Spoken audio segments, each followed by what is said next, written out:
What I'm saying is face reality. And if that reality, whatsoever that reality may be, no matter how ugly, if it creates in you a strong emotional reaction, examine that reaction. Understand that reaction. Because if you understand that reaction, you will understand yourself better.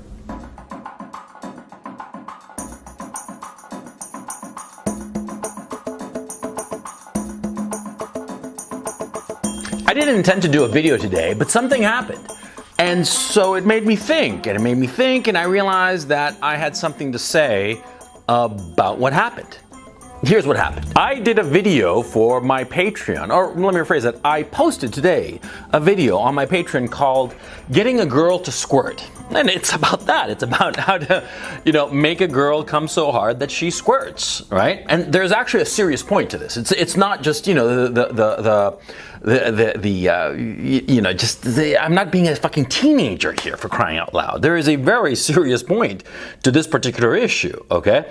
But you know me, sometimes I like to fool around with my thumbnails and my titles, right? And so I thought it'd be funny, and that's the title I gave the post, and I put it up on Patreon. And as per usual, I shilled for my Patreon. Yeah, because if I don't shill for it, who will, right? Right, so I shilled for it, and I got a shitload of grief for this. Oh yeah. Yeah, what happened was that people weren't objecting to the fact that I was shilling for Patreon, because I do that periodically. What they were objecting to was me discussing something sexual, right? And it was really weird because a lot of people were offended by the notion of squirting. Oh yeah, I posted this in my community page, right? And a lot of comments were from people who were outraged that I would talk about this subject. They started thinking that I was something I'm not. There were actually people who unsubscribed. Actually, a lot of people unsubscribed, like 10 or 20 people, right? And I was kind of shocked. And it got me thinking, and it got me wondering why. What were they objecting to? And that's when I started realizing what was going on. You see, these people aren't facing reality. Yeah. See, in my video about squirting, right, what I'm talking about, the serious topic, is of course that, between a man and a woman, the whole pair bonding thing, is sexual enjoyment plays a pivotal role insofar as a woman's bonding to a man. That's the point of the video, right? But see, it's a little bit grim and a little bit gross and grotesque, this whole notion of what our bodies do, right? And these people who were shitting on me and unsubscribing to my channel, they weren't willing to face the reality of being a human being. Yeah, that's how I looked at it. And because you see, being a human being is grotesque. Being a human being is ugly. We human beings are an ugly species, not uniquely ourselves ugly, but rather just being alive is an ugly business, okay? There are moments of great beauty, when you see like little puppies playing, right? They're beautiful, the little puppies, and they're playing and they're rolling around, and then they shit and pee all over the goddamn place, right? And of course, then it's not so cute. Then when you're cleaning up the shit and piss of the little puppies, it's like, goddamn, that's gross, right? That's disgusting. Well, that's life. All of life is like that. There are moments and topics that are sublime and transcendent, and there are other topics that are grotesque and ugly and absurd and just vulgar, inherently vulgar. But we have to face them, every single one of them. Yeah, I remember this great interview with Werner Herzog, the German film director, right? Werner Herzog, he's a brilliant mind, and he was talking about the things that he watched on TV, and he said that he watched WrestleMania, and everybody laughed, right? It was at a public forum. He was giving like a live interview in front of a few hundred people, maybe a few thousand people, who knows? Anyway, he said that he watched WrestleMania, and everybody laughed, but then he said, no. See, you have to look at what everybody else is looking at. You have to look and not flinch. You have to look and not look away. because you have to understand what is attractive to everybody else, right? And this is a profound point of Werner Herzog's, but by the same token, I would say you have to look at those things that are most ugly in life. Not just your own life, although you must look at the ugly things of your own life, but in life in general. Because life is not, cute little puppies playing all the time.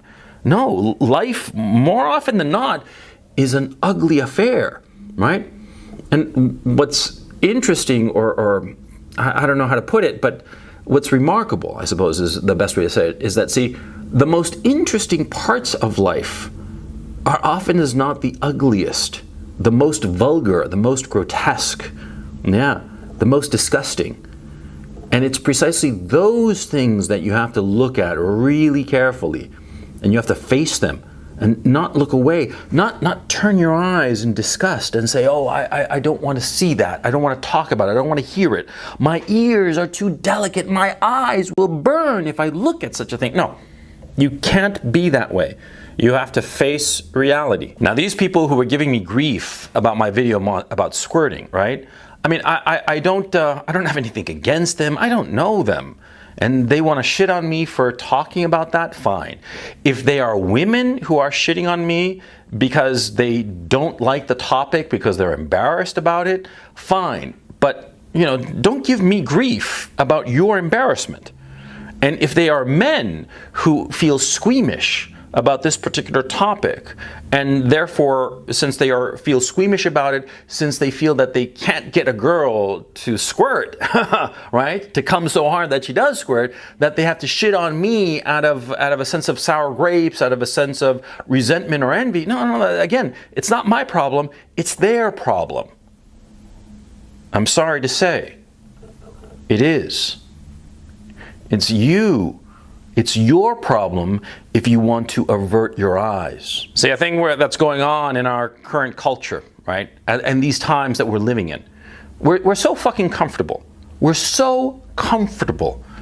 And everybody, just does everything in their power to make our lives comfortable, soothing, easy.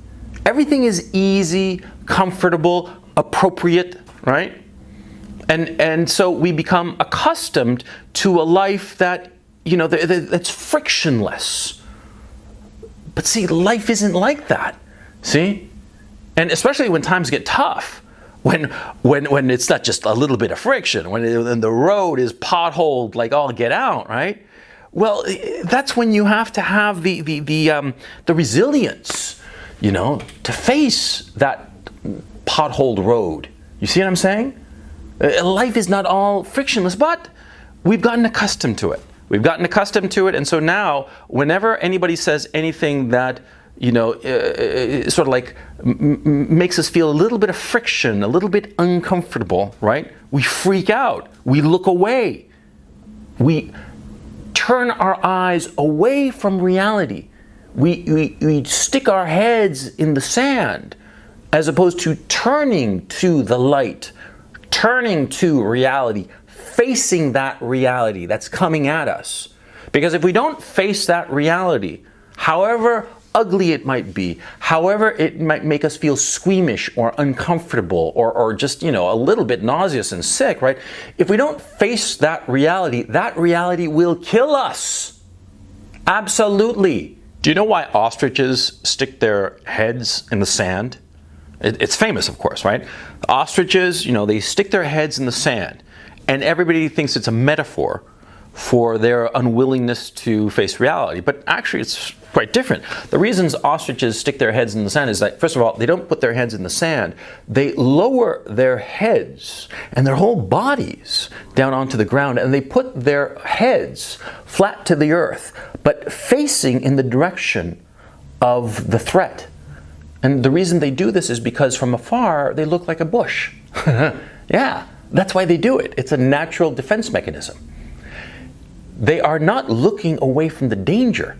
Oh no, they're facing it. They're just hiding from it in a very clever way, right? But it's people who stick their heads in the sand. People. Us. Don't be like that. Something makes you feel squeamish, makes you feel disgusted perhaps, makes you go like, ew, that's sick, that's gross, that's icky, right? Well, then you should ask yourself, why are you reacting that way?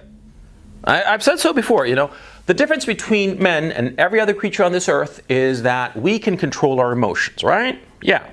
But I've also said that a lot of times when we feel a knee-jerk reaction, a knee-jerk emotional reaction, we should stop and examine that reaction. Why are we uncomfortable? Why are we made, to feel a negative way when in the presence of something? Like in the case of my Patreon video about getting girls to squirt, right? If it makes you feel uncomfortable, don't shit on me. Ask yourself why this makes you uncomfortable. Does it make you uncomfortable because you find that the physical reality of women is far from your idealization? Is that the reason? Or perhaps it is that you cannot or have never been able to get a girl to squirt, and therefore you feel like a loser. You feel resentful to anybody who claims that they can or that they have.